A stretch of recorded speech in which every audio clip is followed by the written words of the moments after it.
ಸ್ನೇಹಿತರೆ, ಎಲ್ರಿಗೂ ನಮಸ್ಕಾರ. ಕರ್ನಾಟಕ ಧ್ವನಿ ಯೂಟ್ಯೂಬ್ ಚಾನಲ್ಗೆ ತಮ್ಮೆಲ್ಲರಿಗೂ ಕೂಡ ಆತ್ಮೀಯವಾಗಿರತಕ್ಕಂತಹ ಸ್ವಾಗತ. ಸ್ನೇಹಿತರೆ, ಕಳೆದ ಏಪ್ರಿಲ್ 22ನೇ ತಾರೀಕು ಏನು ಪಹಲ್ಗಾಮ್ನಲ್ಲಿ ನಡೆದಿರ್ತಕ್ಕಂತಹ ಉಗ್ರರ ದಾಳಿಯ ಅಟ್ಟಹಾಸಕ್ಕೆ ನಮ್ಮ ಭಾರತೀಯರು 26 ಜನ ಏನು ಕಣ್ಮರೆಯಾಗಿದ್ದಾರೆ ರಕ್ತದೋಕುಳಿಯಲ್ಲಿ. ಸೊ ಅದಕ್ಕೆ ಪ್ರತಿಕಾರವನ್ನು ತೀರಿಸ್ಕೊಳ್ಳಲಿಕ್ಕೆ ಈಗ ಭಾರತ ಸನ್ನದ್ಧವಾಗಿರತಕ್ಕಂಥದ್ದು. ಉಗ್ರರ ದಾಳಿಯ ಬಗ್ಗೆ ಆ ಒಂದು ಪಾಪಿ ಪಾಕಿಸ್ತಾನದ ಕುತಂತ್ರದ ವಿರುದ್ಧ ಭಾರತ ಹೇಗೆಲ್ಲ ತಯಾರಿಯನ್ನು ಮಾಡಿಕೊಂಡಿದೆ, ಮತ್ತು ಭಾರತ ಮತ್ತು ಪಾಕ್ ನಡುವೆ ಯುದ್ಧ ಏನಾದರೂ ಘೋಷಣೆಯಾದರೆ ಏನೆಲ್ಲ ಮುಂಜಾಗ್ರತಾ ಕ್ರಮಗಳನ್ನು ತೆಗೆದುಕೊಳ್ಳಬೇಕಾಗ್ತದೆ ಭಾರತ, ಮತ್ತು ಏನೆಲ್ಲ ಒಂದು ವ್ಯವಸ್ಥೆಯನ್ನು, ಯುದ್ಧಕ್ಕೆ ಬೇಕಾಗಿರ್ತಕ್ಕಂಥ ವ್ಯವಸ್ಥೆಯನ್ನು ನಮ್ಮ ಭಾರತ ಮಾಡಿಕೊಂಡಿದೆ ಅದು ಅಂಥೇಳಿ ನಾವು ಈ ಒಂದು ವಿಡಿಯೋದಲ್ಲಿ ಸಂಪೂರ್ಣವಾಗಿ ಮಾಹಿತಿಯನ್ನು ನಾನು ನಿಮ್ಮ ಮುಂದೆ ಇಡ್ತಾ ಹೋಗ್ತೀನಿ.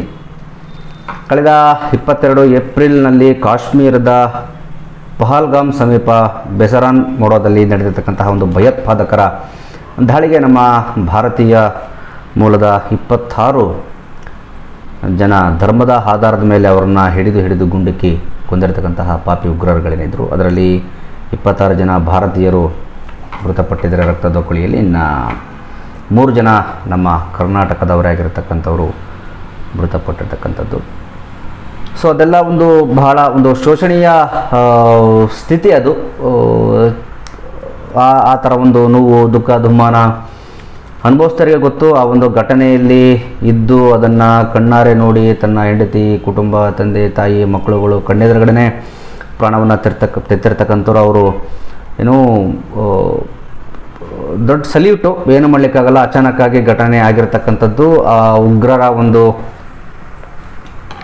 ಪಾಪದ ಕೃತ್ಯಕ್ಕೆ ನಮ್ಮ 26 ಜೀವಗಳು ಬಲಿದಾನ ಆಗಿರತಕ್ಕಂಥದ್ದು. ಬಟ್ ಖಂಡಿತವಾಗ್ಲೂ ಕೂಡ ಇದರ ಪ್ರತೀಕಾರವನ್ನು ಭಾರತ ತೀರಿಸಿಕೊಳ್ಳುತ್ತೆ.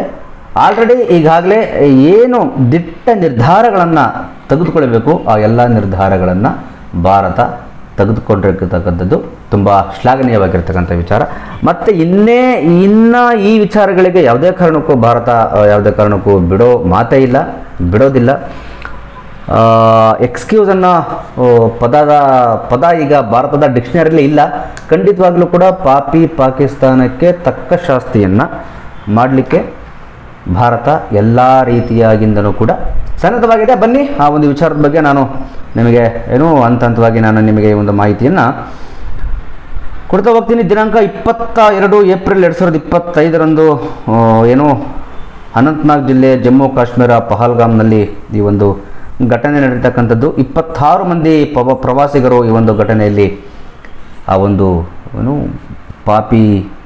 ಪಾಕಿಸ್ತಾನಕ್ಕೆ ಸಂಬಂಧಪಟ್ಟಿರ್ತಕ್ಕಂತಹ ಪಾಕಿಸ್ತಾನದ ಒಂದು ಬೆಂಬಲಿತ ಒಂದು ಉಗ್ರರ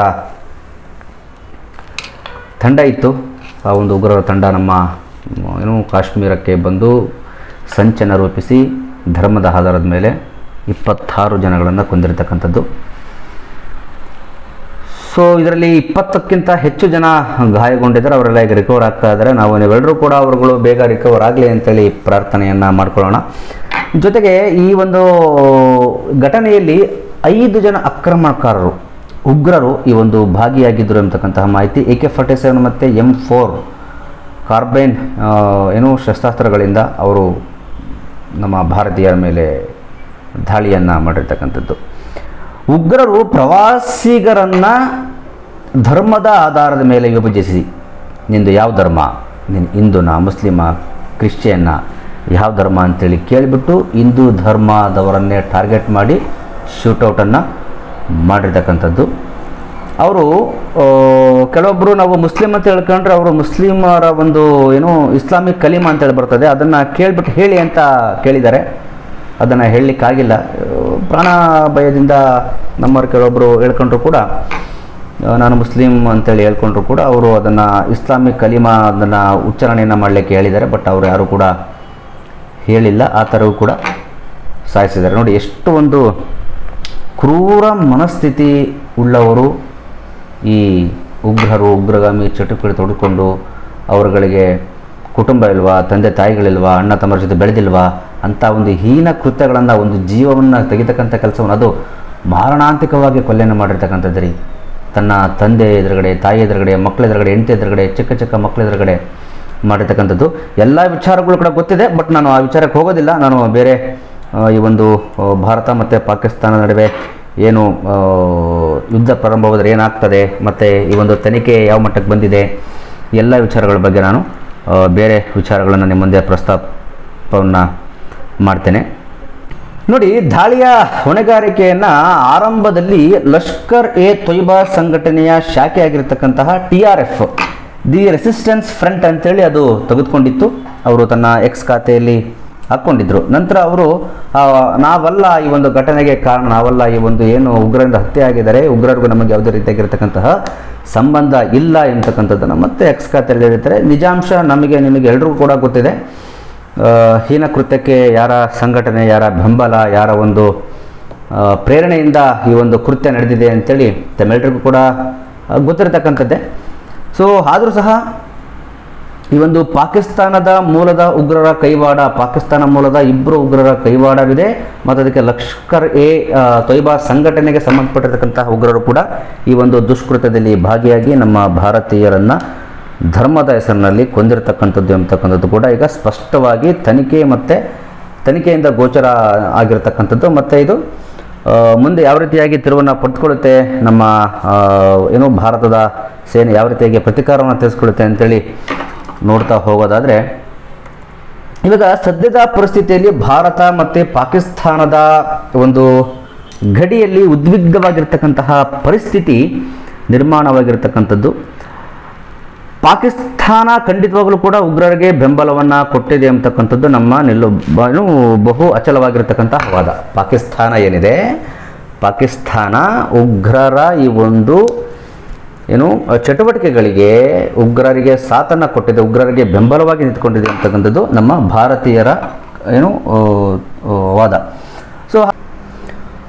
ಸೊ ಹಾಗೆ ಭಾರತ ಮತ್ತು ಪಾಕಿಸ್ತಾನದ ಗಡಿ ಭಾಗಗಳಲ್ಲಿ ಬಹಳ ಉದ್ವಿಗ್ನವಾಗಿರ್ತಕ್ಕಂತಹ ಪರಿಸ್ಥಿತಿ ಈಗ ನಿರ್ಮಾಣವಾಗಿರತಕ್ಕಂಥದ್ದು. ಭಾರತದ ವಿರುದ್ಧ ಈ ಒಂದು ಷಡ್ಯಂತ್ರವನ್ನು ಮಾಡಿರ್ತಕ್ಕಂತಹ ಉಗ್ರಗಾಮಿಗಳಿಗೆ ಪಾಕಿಸ್ತಾನದ ಒಂದು ಸಂಘಟನೆ, ಪಾಕಿಸ್ತಾನದ ಬೆಂಬಲಿತ ಸಂಘಟನೆ ಅವರಿಗೆ ಸಪೋರ್ಟನ್ನು ಮಾಡಿ ಅವರ ಒಂದು ಬೆಂಬಲದಿಂದನೇ ಈ ಒಂದು ಕೃತ್ಯ ಆಗಿದೆ ಅಂತಕ್ಕಂಥದ್ದು ತಮ್ಮೆಲ್ಲರಿಗೂ ಕೂಡ ಗೊತ್ತಿರತಕ್ಕಂಥದ್ದು. ಬಟ್ ಅದು ಪಾಕಿಸ್ತಾನ ನಾವಲ್ಲ ಅಂತಕ್ಕಂತಹ ಒಂದು ವಾದವನ್ನು ಇತ್ತೀಚೆಗೆ ಮಾಡ್ತಾ ಇದೆ. ಬಟ್ ಅದಕ್ಕೆ ಏನು ತಕ್ಕ ಶಾಸ್ತಿ ಕೊಡಬೇಕು, ಮಾಡ್ತಾರೆ. ಸೊ ಆದರೆ ಈ ಒಂದು ಭಾರತ ತಕ್ಷಣವಾಗಿ ಇಂಡೋಸ್ ಜಲ ಒಪ್ಪಂದವನ್ನು ಸ್ಥಗಿತಗೊಳಿಸಿರ್ತಕ್ಕಂಥದ್ದು, ಮತ್ತು ಪಾಕಿಸ್ತಾನದ ರಾಯಭಾರಿಗಳನ್ನು ನಿಷೇಧ ಮಾಡಿರ್ತಕ್ಕಂಥದ್ದು, ವಾಘ್ ಗಡಿಯನ್ನು ಕ್ಲೋಸ್ ಮಾಡಿರ್ತಕ್ಕಂಥದ್ದು. ಇದಕ್ಕೆ ಪ್ರತಿಯಾಗಿ ಪಾಕಿಸ್ತಾನ ಏನು ಮಾಡಿದೆ ಅಂದರೆ, ನಮ್ಮ ಇಂಡಿಯನ್ ಏರ್ಲೈನ್ಸ್ ಬರ್ತದಲ್ಲ, ಗಗನಯಾನದ ಮಾರ್ಗವನ್ನು ಅದು ಕೂಡ ಪಾಕಿಸ್ತಾನ ಕ್ಲೋಸ್ ಮಾಡಿದೆ. ಹೀಗೆ ಸಣ್ಣ ಪುಟ್ಟದ್ದು ಸದ್ಯದ ಮಟ್ಟಿಗೆ ನಡೀತಾ ಹೋಗ್ತಾ ಇದೆ. ಬಿಟ್ಟರೆ ಏಪ್ರಿಲ್ 24ನೇ ತಾರೀಕಿಂದ ಲಾಸ್ಟ್ 4 ಡೇಸ್ ಬಿಫೋರಿಂದ ಏನಾಗ್ತಾ ಇದೆ ಅಂದರೆ, ಗಡಿ ಭಾಗದಲ್ಲಿ ಅಲ್ಲೆಲ್ಲೇ ಗುಂಡಿನ ಚಕಮಕಿಗಳು, ಸಣ್ಣ ಪುಟ್ಟ ಗುಂಡಿನ ಚಕಮಕಿಗಳು ಆಗ್ತಾ ಇದೆ. ಗಡಿ ಭಾಗದಲ್ಲಿ ಇವಾಗಲೂ ಸಹ ಉದ್ವಿಗ್ನವಾಗಿರ್ತಕ್ಕಂತಹ ಪರಿಸ್ಥಿತಿ ನಿರ್ಮಾಣವಾಗಿರ್ತಕ್ಕಂಥದ್ದನ್ನು ಕೂಡ ನಾವು ಗಮನಿಸ್ತಾ ಹೋಗ್ಬೋದು. ಸ್ನೇಹಿತರೆ ನೋಡಿ, ಏನಾದರೂ ಕೂಡ ಭಾರತ ಪಾಕ್ ನಡುವೆ ವಾರ್ ಆದರೆ ಎಲ್ಲ ಆಗಬೇಕು, ತಕ್ಷಾಸ್ತಿ ನಾವು ಪಾಕಿಸ್ತಾನದವರಿಗೆ ಕೊಡಲೇಬೇಕಾಗುತ್ತೆ. ಏನಾಗುತ್ತೆ ಪ್ರಾರಂಭಿಕ ಹಂತದಲ್ಲಿ ಅಂತಂದರೆ, ಗಡಿ ಭಾಗಗಳಲ್ಲಿ ಸ್ಫೋಟಗಳನ್ನ ಮಾಡ್ಬೋದು. ಪಾಕಿಸ್ತಾನದ ಸೈನ್ಯ ಕೂಡ ಆಕ್ರಮಣಕಾರಿಯಾಗಿ ನಮ್ಮ ಮೇಲೆ ಅವರು ತನ್ನ ಸಶಸ್ತ್ರ ಪ್ರಯೋಗವನ್ನು ಮಾಡುವುದು. ಭಾರತವು ಕೂಡ ಅಷ್ಟೇ ಸಶಕ್ತವಾಗಿ ಪಾಕಿಸ್ತಾನಿಗರ ವಿರುದ್ಧ, ಪಾಕಿಸ್ತಾನದ ಸೈನ್ಯದ ವಿರುದ್ಧ ಮೊದಲ ಹಂತದಲ್ಲಿ ಗಡಿ ಭಾಗದಲ್ಲಿ ಗುಂಡಿನ ಚಕಮಕಿಗಳಾಗ್ತದೆ. ಇದರಿಂದ ನಮಗೆ ಅರೌಂಡು ಭಾರತದ ಗಡಿ ಭಾಗದ 100-150 ಕಿಲೋಮೀಟರ್ವರೆಗೂ ಕೂಡ ನಮಗೆ ಸ್ವಲ್ಪ ಎಫೆಕ್ಟ್ ಆಗ್ತಕ್ಕಂಥ ಚಾನ್ಸಸ್ ಇರ್ತದೆ. ಯಾಕಂದರೆ ಗುಂಡಿನ ಚಕಮಕಿಗಳು, ಯುದ್ಧ ಆಗ್ತಕ್ಕಂಥ ಸಂದರ್ಭಗಳಲ್ಲಿ ಓಡಾಟ ಮತ್ತೊಂದರಿಂದ ಸರಾಸರಿ ಏನಿಲ್ಲ ಅಂದರೂ ಕೂಡ ಒಂದು 150 ಕಿಲೋಮೀಟರ್ ವ್ಯಾಪ್ತಿಯಲ್ಲಿ ನಮಗೆ ಭಾರಿ ಹಾನಿ ಆಗ್ತಕ್ಕಂಥ ಸಂಭವ ಇದೆ. ಬಟ್ ಎನಿಹೌ, ನಾವು ಯಾವುದೇ ಹಾನಿಗಳಾದರೂ ಕೂಡ ಜೀವಕ್ಕಿಂತ ದೊಡ್ಡದು ಯಾವುದೂ ಇಲ್ಲ. ಸೊ ಜೀವ ಕಳ್ಕೊಂಡಾಗಿದೆ, ಅದಕ್ಕೆ ನಾವು ತಕ್ಕನಾಗಿರತಕ್ಕಂಥ ಉತ್ತರವನ್ನು ಕೊಡಲಿಕ್ಕೆ ಏನು ಮಾಡಬೇಕಾಗ್ತದೆ. ಖಂಡಿತ ಕೂಡ ಮೊದಲನೇದಾಗಿ ಗಡಿ ಭಾಗಗಳಲ್ಲಿ ಸ್ಫೋಟಗಳನ್ನು ಭಾರತ ಮತ್ತು ಪಾಕ್ ಸೇನೆ ಎರಡೂ ಕೂಡ ಮಾಡ್ಬೋದು. ಅದಾದ ನಂತರ ಭಾರತ ವಾಯುಪಡೆಯ ಹೋರಾಟವನ್ನು ಮಾಡ್ತಕ್ಕಂತಹ ಒಂದು ಚಾನ್ಸಸ್ ಇರ್ತಕ್ಕಂಥದ್ದು. ಏನು IAF ಏನಿದೆ, ಇಂಡಿಯನ್ ಏರ್ಫೋರ್ಸ್, ಇದ್ರ ಮೂಲಕ ತನ್ನ ಸೂಪರ್ ಸೋನಿಕ್ ಯುದ್ಧ ವಿಮಾನಗಳಾಗಿರತಕ್ಕಂತಹ ಸುಖೋಯ್ 30 ರಫೇಲ್ ತೇಜಸ್ಸನ್ನು ಬಳಸಿ ಪಾಕಿಸ್ತಾನದ ಮುಖ್ಯ ತಾಣಗಳನ್ನು ಅವರು ನಿರ್ನಾಮವನ್ನು ಭಾರತೀಯ ಸೇನೆ ಮಾಡ್ತಕ್ಕಂಥದ್ದು. ಹಾಗೆಯೇ ಪ್ರತಿಕಾರವಾಗಿ ಪಾಕಿಸ್ತಾನವು ಕೂಡ ತನ್ನ F-16ಗಳನ್ನು ಆರಿಸಲು ಪ್ರಯತ್ನವನ್ನು ಮಾಡ್ಬೋದು. ಆದರೆ ಭಾರತದಲ್ಲಿರ್ತಕ್ಕಂತಹ ತಂತ್ರಜ್ಞಾನ, ಭಾರತ ಹೋಗಿರ್ತಕ್ಕಂತಹ ಸ್ಪೀಡಿಗೆ ಇದ್ಯಾವುದು ಕೂಡ ಪಾಕಿಸ್ತಾನದ ಕುತಂತ್ರ ಕೆಲಸಗಳು ಯುದ್ಧಗಳಲ್ಲಿ ಆಗೋದಿಲ್ಲ. ನೇರವಾಗಿ ಯುದ್ಧವನ್ನು ಮಾಡ್ತಾ ಇದ್ದರೆ ಪಾಕಿಸ್ತಾನಿಗರು ಏನನ್ನು ಮಾಡಲಿಕ್ಕೆ ಆಗೋದಿಲ್ಲ. ನೇರವಾಗಿ ಮಾಡ್ತಾ ಇರ್ತಕ್ಕಂತಹ ಯುದ್ಧದಲ್ಲಿ ಗೆಲುವು ಭಾರತಾಂಬೆದಾಗಿರುತ್ತೆ ಅಂತಕ್ಕಂತಹ ಮಾತನ್ನು ಹೇಳ್ತಾ, ನೆಕ್ಸ್ಟ್ ಆಗಿ ನೌಕಾಪಡೆಯಲ್ಲೂ ಮೂಲಕ ಈಗಾಗಲೇ ಸುಮಾರು ನೌಕೆಗಳನ್ನು ಈಗ ಆಲ್ರೆಡಿ ಸಮುದ್ರಗಳಲ್ಲಿ ಇರ್ತಕ್ಕಂಥದ್ದನ್ನು ನಾವು ಅರೇಬಿಯನ್ ಸಮುದ್ರಗಳಲ್ಲಿ ಇರ್ತಕ್ಕಂಥದ್ದನ್ನು ನಾವು ನೋಡ್ತಾ ಹೋಗ್ಬೋದು. ಪಾಕಿಸ್ತಾನದ ನೌಕೆಗಳನ್ನು ತಡೆದ್ಬಿಟ್ಟು ಅವರಿಗೆ ನೌಕೆಗಳ ಮೂಲಕ ಕೂಡ ತಕ್ಕ ಶಾಸ್ತಿಯನ್ನು ಮಾಡ್ತಕ್ಕಂತಹ ಕೆಲಸವನ್ನು ನಮ್ಮ ವಿಮಾನದ ನೌಕೆಯಾಗಿರ್ತಕ್ಕಂತಹ INS ವಿಕ್ರಾಂತ್ ಮೂಲಕ ಪಾಕಿಸ್ತಾನಕ್ಕೆ ತುಂಬ ಆಘಾತವನ್ನು ಕೊಡ್ತಕ್ಕಂತಹ ದಟ್ಟ ಸಾಧ್ಯತೆಗಳು ಕೂಡ ಈ ಒಂದು ನೌಕಾಪಡೆಯ ಮೂಲಕ ಕೂಡ ಆಗ್ತಕ್ಕಂತಹ ಚಾನ್ಸಸ್ ಇರ್ತಕ್ಕಂಥದ್ದು. ಹಾಗೆಯೇ ಮಿಸೈಲ್ ಹೋರಾಟಗಳನ್ನು ಮಾಡಿ ತುಂಬ ದೂರದಲ್ಲಿರ್ತಕ್ಕಂತಹ ಉಗ್ರರ ತಾಣಗಳನ್ನು, ಪಾಕಿಸ್ತಾನದ ಮೇಜರ್ ಕಟ್ಟಡಗಳನ್ನು ನಾಶವನ್ನು ಮಾಡ್ತಕ್ಕಂತಹ ಸಾಧ್ಯತೆಗಳು ಈ ಮಿಸೈಲ್ ಹೋರಾಟದ ಮೂಲಕ ಆಗ್ಬೋದು. ಬ್ರಹ್ಮೋಸ್, ಪೃಥ್ವಿ 2 ಅಗ್ನಿ ಸರಣಿಯ ಕ್ಷಿಪಣಿಗಳ ಮೂಲಕ ಅದರ ಒಂದು ಸಹಾಯದಿಂದ ಭಾರತ ಮತ್ತು ಪಾಕಿಸ್ತಾನದ ಕೆಲವೊಂದು ಕಮಾಂಡರ್ ಕೇಂದ್ರಗಳನ್ನು, ಸೇನಾ ಕೇಂದ್ರಗಳನ್ನು ನಾಶವನ್ನು ಮಾಡಲಿಕ್ಕೆ ಬಹುತೇಕ ಚಾನ್ಸಸ್ ಇರ್ಬೋದು ಯುದ್ಧ ಆದರೆ. ಓಕೆ, ಹಾಗೆಯೂ ಕೂಡ ಪಾಕಿಸ್ತಾನವು ಕೂಡ ತನ್ನ ಶಾಹೀನ್ ಮತ್ತು ಗೌರಿ ಮಿಸೈಲ್ ಮೂಲಕ ಪ್ರಯತ್ನವನ್ನು ಮಾಡ್ಬೋದು. ಬಟ್ ಏನೇ ಮಾಡಿದ್ರೂ ಕೂಡ ನಾವುಗಳು ಹೊಡೆದು ಉರುಳಿಸ್ತೀವಿ ಅಂತಕ್ಕಂಥ ಅಚಲವಾದ ನಂಬಿಕೆ ನಮ್ಮ ಭಾರತೀಯಲ್ಲಿರ್ತಕ್ಕಂಥದ್ದು. ಯಾಕಂದರೆ ಅವರು ಕುತಂತ್ರಿ ಕೆಲಸವನ್ನು ಮಾಡಿ ಬಂದಿರತಕ್ಕಂಥ ನಾವು ನೇರ ಹೋರಾಟವನ್ನು ಮಾಡಲಿಕ್ಕೆ ನಾವೇ ಅವರಿಗೆ ಬನ್ನಿ ಅಂತೇಳಿ ಆಹ್ವಾನ ಕೊಡ್ತಾ ಇದ್ದೀವಿ. ಪಾಕಿಸ್ತಾನಕ್ಕೆ ನಾವೇ ನೇರವಾಗಿ ಎದೆಗಾರಿಕೆಯಿಂದ ಎದೆಯನ್ನು ಹೊಡ್ಡಿ ಬನ್ನಿ ನೇರ ಹೊಡೆದಾಡೋಣ ಅಂತೇಳಿ ಕರಿತಾ ಇರತಕ್ಕಂತಹ ಸಂದರ್ಭ ಎದುರಾಗಿದೆ. ಅದನ್ನು ಮಾಡ್ತಾ ಇದ್ದೀವಿ.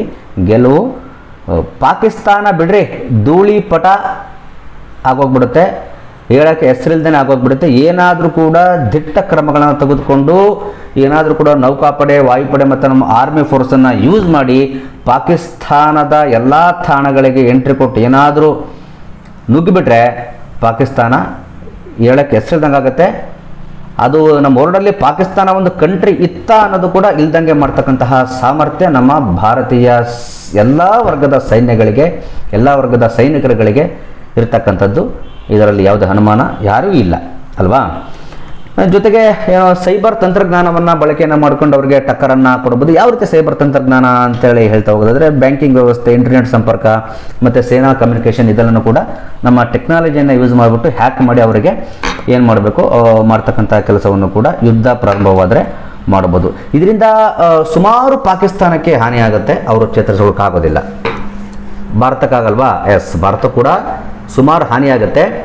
ಆದರೆ ನಾವು ಕೆಲವು ಗಂಟೆಗಳಲ್ಲೋ ದಿನಗಳಲ್ಲೋ ನಾವು ಅದನ್ನು ನಮಗೆ ಸ್ವಲ್ಪ ಹೊರೆಯಾದರೂ ಪರವಾಗಿಲ್ಲ, ನಮಗೆ ನಮ್ಮನ್ನು ಬಿಟ್ಟು ಹಗಲಿರ್ತಕ್ಕಂತಹ ಯಾವುದೋ ಒಂದು ಸಮಾರಂಭಕ್ಕೋ ಖುಷಿಗೋ ಕಾಶ್ಮೀರದ ಪಹಲ್ಗಾಮ್ಗೆ ಹೋಗ್ಬಿಟ್ಟು ಸಂಭ್ರಮವನ್ನು ಮಾಡ್ತಾ ಇರ್ತಕ್ಕಂತಹ ಜೀವಗಳು ಖುಷಿಯಲ್ಲಿ ಕುಣಿದು ಕುಪ್ಪಳಿಸ್ತಕ್ಕಂಥ ಜೀವಗಳನ್ನು ಅಚಾನಕ್ಕಾಗಿ ಹಿಂಗೆ ಶೂಟ್ ಮಾಡಿ ಕೊಂದ್ಬಿಟ್ರಲ್ಲ, ಅದಕ್ಕೆ ನಾವು ಅವರಿಗೆ ಪ್ರತಿಕಾರ ತೀರಿಸ್ಕೊಬಾರ್ದಾ?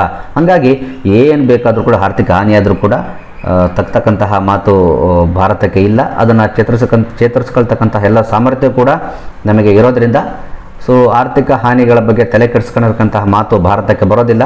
ಸೊ ಹಾಗಾಗಿ ಯಾವ್ಯಾವ ಹ್ಯಾಂಗಲ್ನಿಂದ ಪಾಕಿಸ್ತಾನಕ್ಕೆ ಏನೇನನ್ನು ನಾವು ಪಾಠವನ್ನು ಕಲಿಸಲಿಕ್ಕೆ ಯಾವ ತಂತ್ರಗಳನ್ನು ಬಳಕೆ ಮಾಡ್ಕೋಬೋದು ಅದೆಲ್ಲನೂ ಕೂಡ ಭಾರತ ಮಾಡಿಕೊಂಡು ಅವರಿಗೆ ತಕ್ಕ ಶಾಸ್ತಿಯನ್ನು ಕಲಿಸುತ್ತೆ. ಇದಾದ ನಂತರ ಅಂತಾರಾಷ್ಟ್ರೀಯ ಪ್ರತಿಕ್ರಿಯೆಗಳು ಕೂಡ ಬರ್ತಾ ಹೋಗ್ಬೋದು. ಪ್ರಪಂಚದ ಬಲಿಷ್ಠ ರಾಷ್ಟ್ರಗಳಾಗಿರ್ತಕ್ಕಂತಹ ರಷ್ಯಾ, ಚೀನಾ, UN, ಅಮೇರಿಕ ಅವ್ರುಗಳು ಕೂಡ ಶಾಂತಿ ಒಪ್ಪಂದಕ್ಕೆ ಕರೆಯನ್ನು ಎರಡೂ ದೇಶಗಳಿಗೆ ಕೊಡ್ಬೋದು ಯುದ್ಧ ಪ್ರಾರಂಭವಾದರೆ. ಬಟ್ ಯಾವುದೇ ಕರೆಗೆ ಹೋಗೊಟ್ಟು ದುಷ್ಟ ರಾಷ್ಟ್ರವನ್ನು ಸಂಹಾರ ಮಾಡೋದರಲ್ಲಿ ಭಾರತಾಂಬೆ ಯಾವತ್ತಿಗೂ ಏನೋ ಹಿಂದೇಟನ್ನು ಹಾಕಿ ಯಾವುದೇ ರಾಷ್ಟ್ರದ ಮಾತನ್ನು ಕೇಳಬಾರ್ದು. ನಮ್ಮ ಅಭಿಪ್ರಾಯ ಕೇಳಲ್ಲ, ಏನಾಗುತ್ತೆ ಅದನ್ನು ಮುಂದೆ ಕಾದು ನಡೆದಾಗುತ್ತೆ. ಮತ್ತು ಎಲ್ಲ ಒಂದು ಶಸ್ತ್ರಾಸ್ತ್ರಗಳನ್ನ ಬಳಕೆ ಮಾಡಿಕೊಂಡು ಪಾಕಿಸ್ತಾನಕ್ಕೆ ನಾವು ಏನಾದರೂ ಕೂಡ ದೊಡ್ಡ ಆಘಾತವನ್ನು ನೀಡಿದ್ದೇ ಆದರೆ ಪಾಕಿಸ್ತಾನದಲ್ಲಿ ಹಂಗಾಮಿ ಸರ್ಕಾರ ಇರತಕ್ಕಂಥ ಸರ್ಕಾರ ಬದಲಾಗಿ ಹಂಗಾಮಿ ಸರ್ಕಾರ ಅಲ್ಲಿ ಬರ್ಬೋದು. ಅದಾದ ನಂತರ ಅವರು ಶರಣಾಗತಿಯನ್ನು ಭಾರತಾಂಬೆಯ ಪಾದಗಳಲ್ಲಿ ಬಂದು ಅಂಗ್ಲಾಚ್ಬೋದು, ಶರಣಾಗತಿಗೆ ಶರಣಾಗ್ಬೋದು ಅವರು, ಗೋರ್ಮೆಂಟ್ ಚೇಂಜ್ ಆಗಿಬಿಟ್ಟು. ಸೊ ಇದಿಷ್ಟು ಕೂಡ ಏನಾದರೂ ಯುದ್ಧ ಪ್ರಾರಂಭವಾದರೆ ಆಗ್ಬೋದು ಎಂಬತಕ್ಕಂತಹ ಸಂಭವನೀಯ ಮಾತುಗಳನ್ನು ನಾನು ಈ ಒಂದು ವಿಡಿಯೋದಲ್ಲಿ ತಮ್ಮೊಂದಿಗೆ ಹಂಚ್ಕೊಂಡಿದ್ದೀನಿ. ಕೊನೆಯದಾಗಿ ಒಂದು ಮಾತನ್ನು ಹೇಳಲಿಕ್ಕೆ ಇಷ್ಟಪಡ್ತೀನಿ. ಇದೊಂದು ತೀವ್ರವಾಗಿರ್ತಕ್ಕಂತಹ ಯುದ್ಧ ಆಗ್ಬೋದು, ಆದರೆ ಪಾಕಿಸ್ತಾನಕ್ಕೆ ಸರಿಯಾಗಿರ್ತಕ್ಕಂತಹ ಪಾಠವನ್ನು, ತಕ್ಕ ಶಾಸ್ತಿಯನ್ನು ನಾವುಗಳು ಮಾಡಬೇಕು. ನಾವು ಇದರಲ್ಲಿ ಮೋರಲ್ಲಾಗಿ ಎಲ್ಲರೂ ಕೂಡ ಸಪೋರ್ಟಾಗಿ ನಿಂತ್ಕೊಬೇಕು. ಯಾರೋ ಹೋದ್ರು ಇಲ್ಲೋ ಯಾರಿಗೂ ಇಲ್ಲ ಬಿಡಿ ಮನಸ್ಥಿತಿ. ಕನ್ನಡಿಗರಾಗಲಿ ಭಾರತದಲ್ಲಿರ್ತಕ್ಕಂಥ ಯಾವುದೇ ರಾಜ್ಯದಲ್ಲಿ ಇರತಕ್ಕಂತಹ ಯಾವುದೇ ಹೃದಯಗಳಿಗಾಗಲಿ ಇಲ್ಲ. ಎಲ್ಲರೂ ಕೂಡ ಅಂದ್ಕೊಂಡಿರೋದು ತಮ್ಮ ಮನೆಯವರಲ್ಲಿ ಒಬ್ಬರು ಹೋಗಿದ್ದಾರೆ ಎಂಬತಕ್ಕಂಥದ್ದು.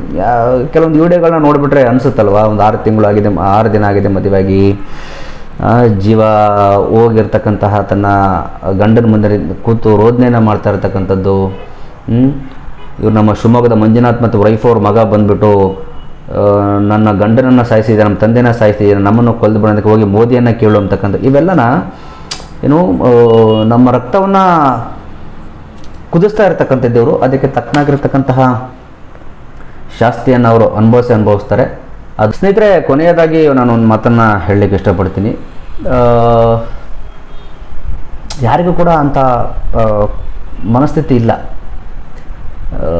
ಏನು ಅಂದ್ಕೊಂಡಿದ್ದಾರೆ, ನಮ್ಮ ಅಣ್ಣ ತಮ್ಮಂದರು, ನಮ್ಮ ಕುಟುಂಬದವರು, ನಮ್ಮ ಗ್ರಾಮದವರು ಯಾರೋ ತೀರ್ಕೊಂಡಿದ್ದಾರೆ, ಆಘಾತಕ್ಕೊಳಗಾಗಿದ್ದಾರೆ. ಎಲ್ಲರೂ ಕೂಡ ಆಘಾತಕ್ಕೊಳಗಾಗಿದ್ದಾರೆ. ಎಲ್ರಿಗೂ ಕೂಡ ಮನಸ್ಸಲ್ಲಿ ಕಿಚ್ಚು ಕಾರ್ತಾ ಇದೆ. ಯಾವಾಗ ನಾವು ಅವರಿಗೆ ಹೊಡೆದುಳಿಸ್ತೀವಿ, ಯಾವಾಗ ನಾವು ಪ್ರತಿಕಾರವನ್ನು ತೀರಿಸ್ಕೊಳ್ತೀವಿ, ಸೇಡಿನ ಜ್ವಾಲೆ ಅಂತಕ್ಕಂಥದ್ದು ಎಲ್ಲರಲ್ಲೂ ಕೂಡ ತಮ್ಮ ಸ್ವಾಭಿಮಾನದ ರಕ್ತದಲ್ಲಿ ಹರಿತಾ ಇರೋದ್ರಿಂದ ಎಲ್ಲರ ಮಾತುಗಳಲ್ಲಿ ಕೂಡ, ಎಲ್ಲ ಭಾರತೀಯ ಪ್ರಜೆಯ ಮಾತುಗಳು ಕೂಡ, ಎಲ್ಲ ಹಿಂದೂ ಜನಾಂಗದ ಮಾತಲ್ಲಿ ಕೂಡ ಸ್ವಾಭಿಮಾನದ ರಕ್ತ ಹರಿತಾ ಇರತಕ್ಕಂತಹ ಎಲ್ಲ ದೇಹದ ಮಾತು ಹೇಳ್ತಾ ಇದ್ದೇನೆಂದರೆ ದರ್ಪದ ಮಾತೇ ಆಡ್ತಾ ಇದ್ದೇವೆ. ಹೊಡೆದಾಕ್ಬೇಕು ಅವರಿಗೆ, ಅವ್ರನ್ನ ತೆಗೆದಾಕ್ಬಿಡ್ಬೇಕು. ಇನ್ಮೇಲೆ ಕ್ಷಮೆ ಅನ್ನೋದೇ ಇಲ್ಲ, ಎಕ್ಸ್ಕ್ಯೂಸ್ ಅನ್ನೋದೇ ಇಲ್ಲ. ನಾವು ಇಲ್ಲಿ ಕುತ್ಕೊಂಡು ವಿಡಿಯೋ ಮಾಡಿ ಮಾತಾಡ್ತಾ ಇದ್ದೀನಿ, ಏನು ನಾನು ಮಾಡಲಿಕ್ಕಾಗಲ್ಲ, ಮೊರಲ್ ಸಪೋರ್ಟ್ ಮಾಡ್ಬೋದು. ಬಟ್ ನಮ್ಮ ಒಂದು ಒಳಗಡೆ ಇರ್ತಕ್ಕಂತಹ ಕಿಚ್ಚಿದೆಯಲ್ಲ, ಅದೆಷ್ಟರ ಮಟ್ಟಿಗೆ ನಮ್ಮನ್ನು ಉರಿತಾ ಇದೆ ಒಳಗಡೆ ಕಿಚ್ಚು ಹೊಟ್ಟೆಯಲ್ಲಿ ಅಂತೇಳಿದರೆ ಆ ಥರ ಆಗ್ತಾ ಇದೆ. ಯಾಕಂದರೆ ನಾವು ಭಾರತೀಯರು, ಸ್ವಾಭಿಮಾನಿ ಕನ್ನಡಿಗರು ಅಲ್ವಾ. ಯಾರ ರಕ್ತದಲ್ಲಿ ಸ್ವಾಭಿಮಾನದ ಗುಣ ಅರಿಯುತ್ತೋ ಅವ್ರ ಮಾತಲ್ಲಿ ದರ್ಪ ಇರುತ್ತಂತೆ. ಹಾಗಾಗಿ ಎಲ್ಲರೂ ಕೂಡ ದರ್ಪದ ಮಾತುಗಳನ್ನ ಆಡ್ತಾ ಇದ್ದೀವಿ. ಅವರನ್ನು ನಿರ್ನಾಮ ಮಾಡಬೇಕು ಪಾಕಿಸ್ತಾನವನ್ನ ಅಂತೇಳಿ ಎಲ್ಲರೂ ಕೂಡ ನಾವುಗಳು ಮೊರಲ್ಲಾಗಿ ಸಪೋರ್ಟನ್ನು ಮಾಡ್ತಾ ಇದ್ದೀವಿ. ಎಲ್ಲರೂ ಕೂಡ ಸಪೋರ್ಟ್ ಮಾಡೋಣ. ಏನೇ ಬಂದರೂ ಕೂಡ ಜಯಿಸ್ಕೊಳ್ಳೋಣ. ಅದು ಏನಿಲ್ಲ ರೀ, ಪೀನಟ್ಸ್. ಪಾಕಿಸ್ತಾನ ಭಾರತದ ಮುಂದೆ ಪೀನಟ್ಸ್. ಆದರೂ ಕೂಡ ತನ್ನ ಕುತಂತ್ರ ಬುದ್ಧಿಯಿಂದ ಅವ್ರು ಇದನ್ನೆಲ್ಲ ಮಾಡ್ತಾ ಇದಾರಲ್ವಾ, ಆ ಕುತಂತ್ರ ಬುದ್ಧಿಗೆ ನಮ್ಮಲ್ಲಿ ಹೋಗಿರ್ತಕ್ಕಂಥ 26 ಪ್ರಾಣಗಳಿಗೆ ಆಯಿತಾ, ಅವರಿಗೆ ಏನು ತಕ್ಕ ಶಾಸ್ತಿಯನ್ನು ಮಾಡಬೇಕೋ ಅದನ್ನು ಖಂಡಿತವಾಗ್ಲೂ ಕೂಡ ಮಾಡುತ್ತೆ ಭಾರತ ಎಂಬತಕ್ಕಂತಹ ಆತ್ಮವಿಶ್ವಾಸದ ಮಾತುಗಳನ್ನು ಹಾಡ್ತಾ, ಗೌರವ ಭಾರತ ಮಾತೆಯ ತಾಯಿಯ ನೆನಪಿಗಾಗಿ, ಹಾಗೆಯೇ ಭಾರತ ಭಾಗದ ನಿಂತು ಶಕ್ತಿಯೊಂದಿಗೆ ಪ್ರತಿ ಶತ್ರುವನ್ನು ಸೋಲಿಸ್ತಕ್ಕಂತಹ ಕೆಲಸ ಆಗುತ್ತೆ ಎಂಬತಕ್ಕಂತಹ ಒಂದು ಆಶಾಭಾವನೆಯನ್ನು ವ್ಯಕ್ತಪಡಿಸ್ತಾ ಈ ಒಂದು ವಿಡಿಯೋವನ್ನು ಮುಗಿಸ್ತಾ ಇದ್ದೀನಿ. ಭಾರತ್ ಮಾತಾ ಕಿ ಜೈ. ಥ್ಯಾಂಕ್ ಯು ಸೋ ಮಚ್ ಸ್ನೇಹಿತರೆ, ನಮಸ್ಕಾರ.